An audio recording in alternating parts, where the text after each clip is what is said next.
Hey, good rising, peace and prosperity. It is your girl, Meredith Brown, Richmond, Virginia area registered nurse. How's everyone doing today?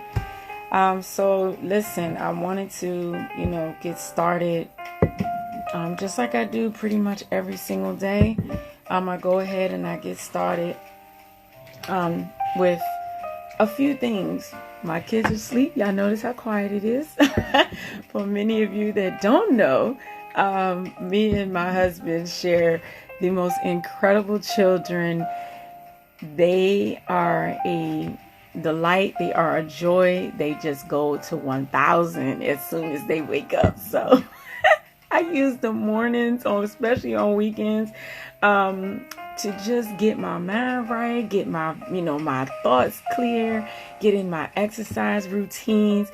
I'm going to go out in a little while and I'm going to go walk. I got my 10K that we're doing, in October. Every single day it's a 10K step. So if you want to join me, make sure that you do so, because it's all about, being healthy, being fit, being loved.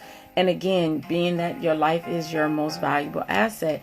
And so for many of you who don't know me, I am a holistic nurse. I teach, people, men, women, children, how to create a healthy lifestyle, how to, through management, through weight loss, through different, physical changes, transformations. One of the other things that I strongly help my clients do is also shifting the mindset. And so, as you all can see right now, there's a lot going on in the world, a lot going on. And I want you to just understand that I understand what you're going through. Many people, as you can see, healthcare, military, a lot of different industries that are highly used in this country. I can't speak for other countries, but very, for the ones that I can speak for, we're one of the most highly used industries. And there's some changes. There are some things that were passed down. And one of the things that hit me, was that. And so I've never shared that. And I'll be honest with you, and I'm not here to debate any of that. That is not what this is for, because this is going to lead into what I want to read to you today. Because I had this conversation with my husband the other day, and literally it brought me to tears. It's just when, you're faced with certain decisions, or you're faced with certain things that you feel like you don't have any control over, when it comes to how your family will be fed, or how you're going to make the next step. Anything in that path can trigger, certain emotions. It can trigger you into, certain areas where it bogs you down. And it kind of takes control of your mental. And one of the things that I love to do, other than, getting out and moving my body, is also moving my mind, clearing my mind out, feeding my mind positive information, feeding my mind things that I can control, because there's so many things we cannot control. We can't manage, we can't control, a lot of different outside factors that are happening right now. And I know that there are some people in my industry, in my profession, as a healthcare person, we are, struggling, and a lot of people may not see it. A lot of people, we're struggling with decisions that we have to ultimately make, either through it's being, some of us are doing it voluntarily, some of us are having to do it involuntarily, and we're having to deal with that struggle, and so that decision. And, so we have to learn how to shift, our focus. And I'm hoping that it's rolling and it's making sense. And so, in the mornings, again, what I do is I get my day started with just, preparing preparing with nutrients, which is what I call an act of love on my body. Let me clean this up. Oh my God, I can't believe that just spilled like that. I don't like to spill none of this. It's preparing my body, my mind. That's part of preparing it. And also I prepare my mind as well. And I spend about a good 10 minutes taking in some mental personal affirmations, some book reading. And so I wanted to just share with you in regards to what I mentioned earlier, just about, your life and your mind is the most valuable asset. And one of those things here that I'm going to share with you in this book that I got called Living Good Daily. It is the most amazing book I've read in quite some time. It's a very easy read. My children read this book as well because I want to get them into a mindset of self-educating themselves. And one of the things that this chapter in particular talks about is fixing your focus. So I'll just read it to you. The first T of interference is thoughts, your thinking. The main part of this is stress. So is stress bogging down your health? Okay. Is the constant cortisol taking its toll on your joints, your digestive system, the functions of your organs? So many of you may not understand that cortisol is a stress hormone that is released when you have, a lot of different stress going on in your mind. A lot of people don't realize that you can release this hormone in your body, and it causes other things to be affected, mainly your joints, your digestive system, all of the different system functions. Stress cortisol plays a major factor. So if you're in the process of losing weight, for example, this is something that I teach to my clients. It's about, the mental release of stress. Okay. Is the stress of your brain just wearing you out? If that's you, then this is the main T to get you going. Thoughts are also the way that you look at healthcare. Okay. The way you think, helping you to start see what actual health is, in order to see that, we don't really have a healthcare system. We have a sick care system. If you don't want to be sick, then you need to get out of that system and start thinking differently. Change your state, fix your focus. Okay. So we're going to jump into the stress side of things. You can deploy very simple tactics to deal with stress. Here's the big tagline though. Okay. Get this, watch it. It's impossible. Stop trying to.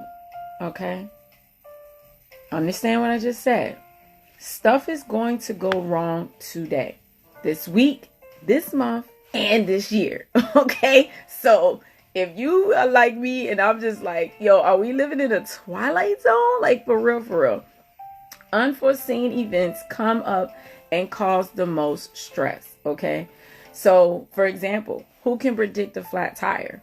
Who can predict someone going down at work and leaving all that stress on you? Many times. Okay.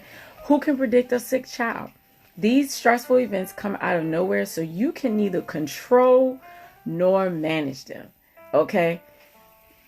Going back to what's going on right now in our society, we can't control or manage it.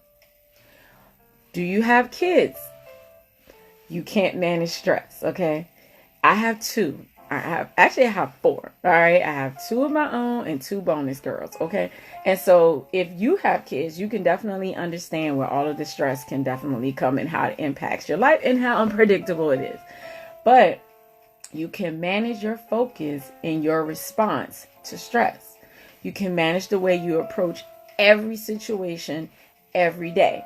So hear what I said. You can't manage stress, but you can manage your focus on that stress. Okay. And each situation can be seen as an opportunity or it can be seen as an obstacle. You can approach the stressful situation with a calm, sound mind, or with anger, offense, and worry. Okay.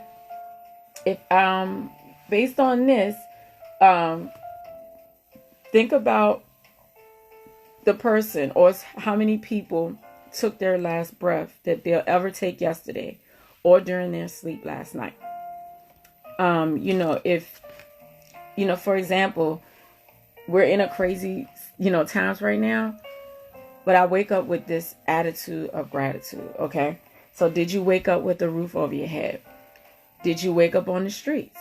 Did you, you got a lot going on, and everybody has a lot going on for themselves. Okay. You could honestly, if you live in the United States, we could be in much worse parts of the world. Okay. With severely limited resources, stuck in areas that we could never get out of. But in hindsight, the point is that there's so much more going right for you today than what's going wrong for you. But all you have been taught to focus on is what's going wrong. So before you even rolled out of bed, a lot of good was happening in your world and in your life. And there's so much to be thankful for. So the main remedy for stress is gratitude. Everyone can cultivate more gratitude. The best remedy for stress is gratitude. And so what I would say to you is how to train your brain. So waking up in gratitude, being able to manage all of this stress and everything that's going on around us. I could definitely sit there and cry all day long. I can worry, I can stress, which I've done. All right. However, I also had to learn, and thank you to my husband who always puts it right there in my face and gives me the real, and helps me understand that, hey, I get it. I get it. But also don't let that bog you down. Don't let that keep you in a place where you don't want to be. And so I want to also strongly encourage you and into speaking life into your situation. Writing down acts of gratitude, okay? Writing down things that you are most gratitude. So whatever you want, grab your notebook, all right, something that you can always refer back to, and write down at least 20 things that you are grateful for. And what ends up happening is that at one point you're going to be like, oh my gosh, I cannot find anything else to be grateful for. And you most certainly can.